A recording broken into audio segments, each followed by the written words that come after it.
You're just fucking with me now, aren't you?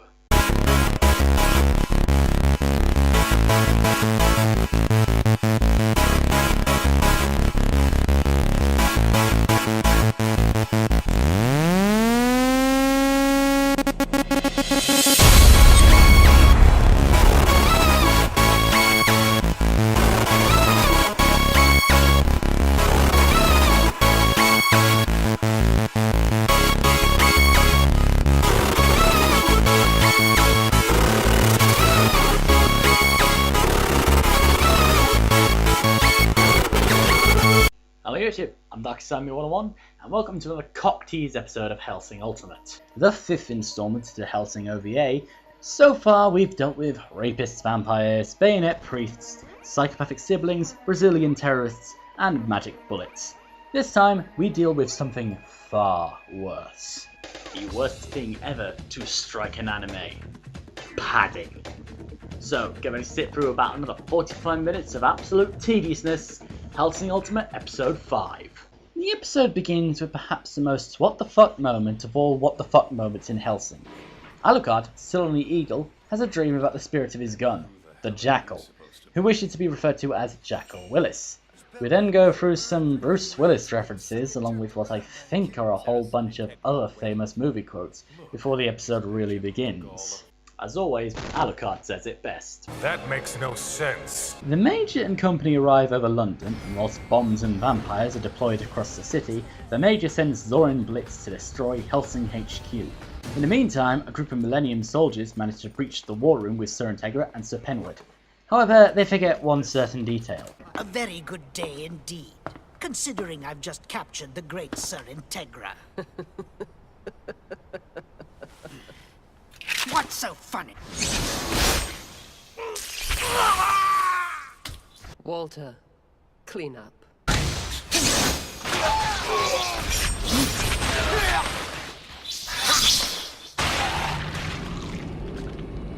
If you're going to point a gun at someone like Sir Integra, you'd make sure that her most effective bodyguard was already out of the picture. Walter dispatches the Millennium forces and Integra suggests that they move headquarters.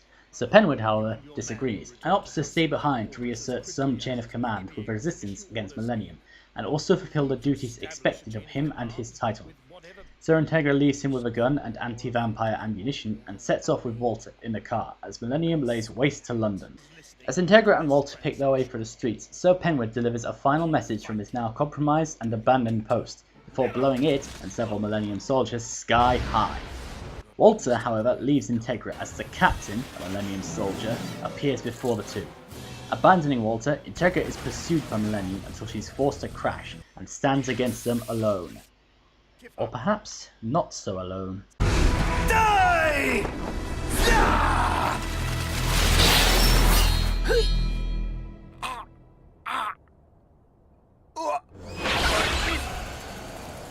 Do the dead dare walk the earth before my eyes?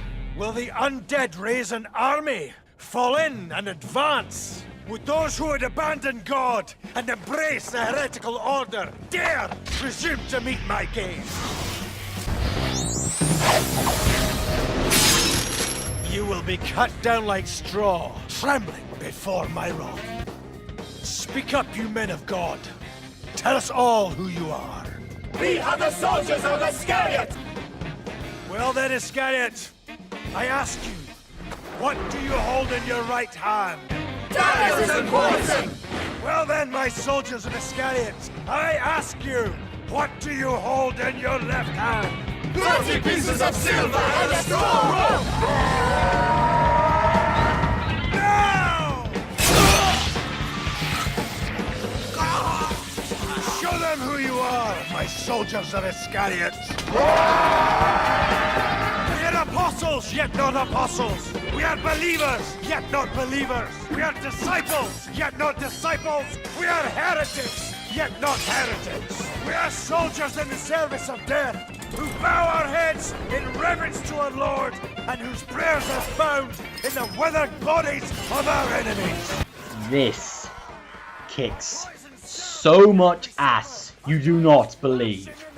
Where the last episode ended on a long, tedious note, the battle between Iscariot and Millennium is raw, violent, and above all else, paints Anderson and his men as a team of significant badasses, defining them in the imagination as the assassins of God.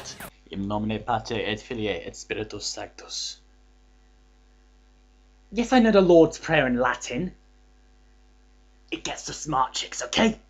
The episode concludes with Integra looking blandly on as Iscariot rips Millennium apart, before we return to the Eagle, where Alucard, awake from his dreams of Bruce Willis, uses his powers to drive the Eagle forward, sending it towards the battlefield. Onward! I have to say, even for Hellsing standards, that's kind of a short review, don't you think? The episode is definitely more action-packed, but lacks story, which is the opposite of the previous episode, which lacked action, but had an abundance of story. In an anime like this, I'd say both are equally important, so any episode that lacks either is easily noticeable for the lack of either element, and suffers because of it. If I had to decide which one I prefer a lack of story. While the episode may not be as important as others, it still feels important because it feels dynamic, action-packed, which is good for keeping attention and therefore makes us feel more invested. I mean, it's why most of the filler episodes of Dragon Ball Z don't exactly work and why they're not welcomed. We're so used to seeing the characters beat the crap out of each other, we just tend to skip over the filler. We don't want to see it, we just want to get straight to the action. In this instance, however, I'm feeling a bit lenient, and we'll give Hellsing Ultimate Episode 5 a dark rating of 64. Come on, let's have it. But as I've said already, this review is kind of short, and seeing as though we've not only reached the halfway point of Hellsing Ultimate, but Hellsing Ultimate's Episodes 9 and 10 have also been released today, why don't we do a series overview of the first act of Hellsing Ultimate. Okay, series overview. Let's do a bit of a summary of the story. What's happened from episodes 1 to episodes 5? Ceres Victoria, former member of the Metropolitan Police Force, is the last survivor of her unit after they're sent in to deal with a string of murders in the village of Cheddar. These murders are in fact committed by a vampire priest who butchers Ceres' team and turns them all into ghouls, shambling zombie-like creatures that serve his will. The vampire is dispatched by Hellsing agent Alucard, a vampire under the service of Sir Integra Hellsing. Ceres is transformed into a vampire as a result of Alucard saving her from the vampire priest, and as a result is drafted into Hellsing. Meanwhile, the Iscariot organization, a Vatican-controlled group of demon slayers and exorcists, send their best agent, Father Alexander Anderson, to send a message. Anderson and Alucard confront one another, and while the immortal Alucard initially has the advantage, Anderson is revealed to be a genetically altered regenerator, meaning he is impervious to Alucard's usual methods of combat. Anderson does retreat however as Hellsing is faced with a home invasion from two vampires, Jan and Luke Valentine, and their army of ghouls.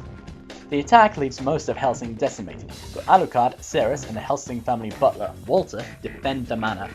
To replace those lost in the Valentine attack, Sir Integra hires a group of mercenaries, the Wild Geese, led by Captain Pitt Bernadotte. Sir Integra, on a tip from Iscariot leader Enrico Maxwell, sends Alucard, Ceres, and Bernadotte to investigate the Millennium Organization. Upon arrival in Brazil, they're accused of being terrorists and flee the country, but not before Alucard uncovers the identity of Millennium as a final remainder of the Third Reich, a battalion of 1,000 vampires led by the psychopathic Major. The Major declares war on Hellsing and sends his first soldier, Rip Van Winkle, to capture the aircraft carrier Eagle.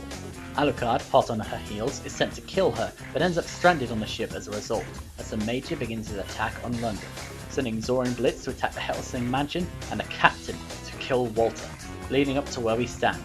Walter's current status is a mystery, Integra surrounded by Iscariot, Ceres and Pip on the eve of being attacked, and Alucard stranded in the middle of the sea. Now, considering I've just done an overview of the first 5 episodes, guys, please remember I did just stick to the mainly huge plot points in the first 5 episodes. I cut out a huge amount of padding. Now, I'm not saying the whole thing up to this point has been padding. Episode 1 and 2 was setting up the Hellsing universe, and episode 3 was where the plot began to move, but events of episode 4 and 5 could have easily been streamlined into one episode and save us all a lot of time. They drag on for far too long and it just feels unnecessary in the long run, especially with the action in those episodes, good god. The action in Hellsing is pretty damn impressive with fantastical angles, amazing visuals, and just an all-round impressive feel. Fights are fluid up to episode 4, where the battle of Winkle and Alucard drags on forever. This may, however, have something to do with the score, which I've said before isn't a constant. It's all good music, don't get me wrong, but some of it doesn't really work as action music. And finally we come to characters. We don't really know a lot about Integra Hellsing, but we grow to respect her cold intelligence, meticulous planning, and just all-round even temperament. Walter we also grow to like, as he seems young in spirit and also adds his own flavour of stone-cold badass into the mix. But Captain Pip Bernadotte isn't really given enough screen time in the first half of the series to really develop his own unique place in Hellsing, which can also be said for Ceres as well. She does admittedly hang around more than Pip, and we see her as a wide-eyed innocent slowly being corrupted into something more sinister. And the biggest one we have to talk about is Alucard, and sweet Christ, we all know how I feel about him. He's just a straight-up psychopath with a lust for violence and death. He laughs in the face of his enemies, plays with his foes, and when all's said and done, he'll just straight up kill you. However, in the overall scheme of things, Alucard himself seems rather pointless. Now, as I can already hear you guys arming your silver bullets and getting your crossbows ready, allow me to explain why I think Alucard as a character is pointless. In episode 1, it was established that Alucard could regenerate his body almost from ashes, survive attacks that would usually kill a regular vampire, such as heart being pierced or his head being cut off, and it'll kill anyone who looks at him funny. In episode 2, we saw him being injured truly for the first time. However, we also saw that Alucard's been holding back up until this point, and even when he stops playing around, he's still holding the biggest part of his vampiric powers. Can you see the picture I'm trying to paint here? Can you tell where I'm going with this? By the time episode 3 rocked up, we already knew Alucard could survive practically anything anyone threw at him. So why have him in danger to begin with? We all know he's invincible, how can they lose?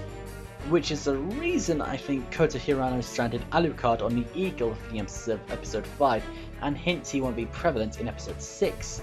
Because we need a break. We need time to focus on the other characters in Hellsing. The characters who could die. Characters who, if you threw into danger, could be affected by it, and therefore characters you care about. Now, that's not to say I don't like the character of Alucard, it's just I can't really feel worried about a character I know is almost literally bulletproof. But anyway guys, that's the series overview of Hellsing Ultimate, the first act of this amazing OVA. As I've said before, episodes 9 and 10 of Hellsing Ultimate have finally been dubbed in English, so there's some Hellsing for you while you wait for the next review. But as always, if you've enjoyed what you saw today, click that subscribe button right there. And as always, I've been Darkest101, you have been watching Darkest101 Reviews. Thanks for watching, good night YouTube.